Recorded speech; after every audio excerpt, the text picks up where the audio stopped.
Welcome to the Atheist Experience. We are live. It's March 22nd, 2020. We started a couple minutes late because we've got technical hiccups. We've been doing a lot of stuff here, and including getting electricians in to rewire stuff and change out lights and remove background stuff and make more room in here. And now there's less wires and less clutters. But welcome. I'm Matt Dillahunty. Joining me this week, Shane Isgrig, who you may know from Atheist Vanguard and oodles and gobs of other atheist stuff. Yeah, do all kinds of activism with and without the ACA. So, anyone who's seen Atheist Vanguard might recognize me. Go out and, do street epistemology, break down the interviews after the show. All kinds of stuff. Been on Truth Wanted. So happy to finally be on Atheist Experience. Yeah, a couple quick announcements and everything else. Evidently, somebody in chat said I wasn't real. I just found out. So Shane can kind of vouch for the fact that I'm real, but since you're watching this on your screen, maybe neither one of us are real. We are computer generated. Depends on what you mean by real. I don't mean to Jordan Peterson you on, We're like what do you mean by real? But I don't know. I think, if by real you just mean existing objectively in the world, and sure, I believe that Matt exists. Welcome to Post-Truth with Matt and Shane. How are you doing? I'm doing all right. Throughout this ordeal. I'm a grocery stalker, so I have been at the front lines of the shitstorm lately. But yeah. I got to tell you, I understand why you guys are stocking up on food. I really don't get the toilet paper situation. I understand the people who are getting like a month worth of toilet paper, but it's how many people are getting so much more than that. I have no idea why you're doing that, but yeah, it's kind of crazy. But we recently changed our hours, so at least now when I work, there aren't any customers in the store, so that's convenient. Just get some cloth diapers, wash a machine, take a shower, order a bidet. I don't know if Amazon.com, Amazon has changed their shipping stuff, so it's, hard to say exactly what you can and can't get shipped and how quickly you can get it shipped. But we at the ACA are taking all reasonable precautions right now, and this may be the last episode of Atheist Experience where there are two people here in studio. We decided this week that Shane and I would be here separated by some air and washing our hands and other stuff.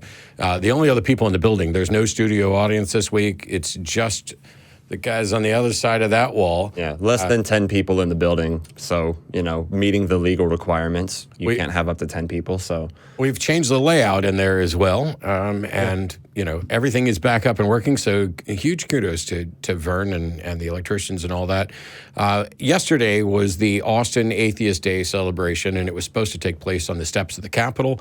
But we canceled our event there even before the Capitol shut down, and we switched to an online format. So once Atheist Experience is done for the day, we'll be playing the 2-hour collected clips of that. And also, that video is already up. It went live yesterday at noon on a sister channel, and Mark has a link up for that channel as well. It's basically the Atheist Community of Austin speaker series. So it's youtube.com/Atheist Community of Austin is the primary channel. Any of you who have already liked and subscribed to Atheist Experience, you can go there and like and subscribe to that, and you will get the videos from the speaker series as well. But we're going to air it kind of as a special thing afterwards, because I do a quick introduction there, which will explain what happened. But we also have Mandisa Thomas and Seth Andrews and Aaron Raw, and I gave a talk, but also Jen and V and Dan and Christy and Charlie and Daryl and who am I going to forget? Thomas, Westbrook, and Eric. And so I think I got all of them, but it's like all of them. 2 hours of little short speeches between a couple of minutes and maybe 15 minutes each.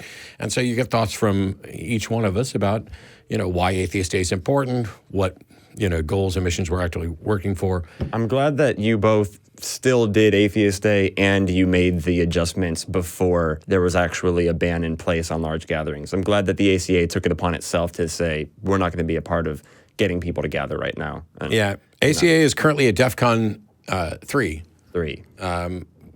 DEFCON 2, we go down to nobody's allowed in the building except the crew, and all hosts will be remote. And at DEFCON 1, we just stopped producing content.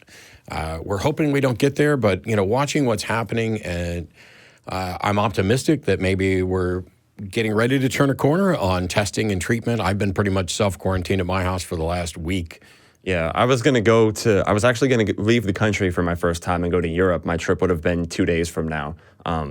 That, for obvious reasons, has been canceled. But I already got that time approved off of work, so I figure might as well kind of quarantine while I can, Sure. do what I can to slow that curve. Because a lot of people are misunderstanding that the biggest reason why we're trying to flatten the curve is just because something like 80% of us, and I don't have the exact number, but a large number of people are going to end up getting the virus.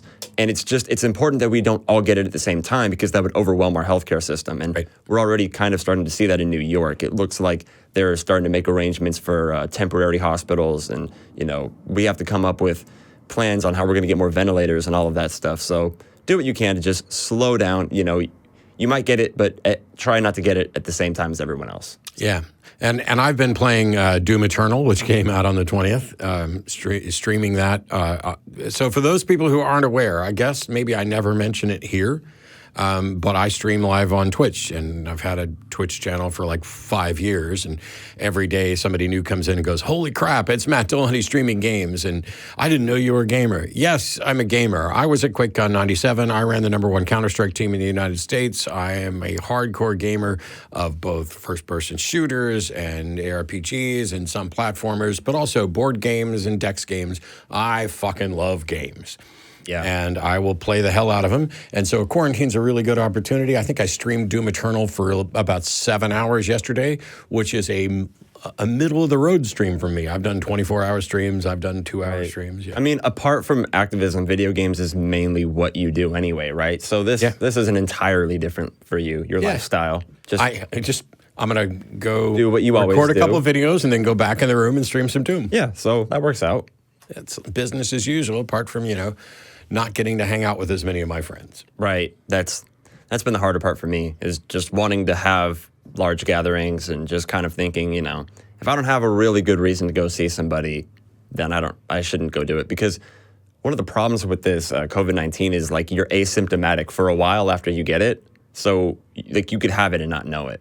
Right. And that's one of the biggest problems. So I also shared a post today because Rand Paul has now tested positive. He's tested positive. And I made a post on Facebook saying, irony, it's what's for breakfast. And I don't want anybody to think that I am gleeful in any way that Rand Paul or anyone else is infected. That's not remotely the case. I'm sorry that anybody got affected, and I don't, bear any work. It's oh, no, that's justice.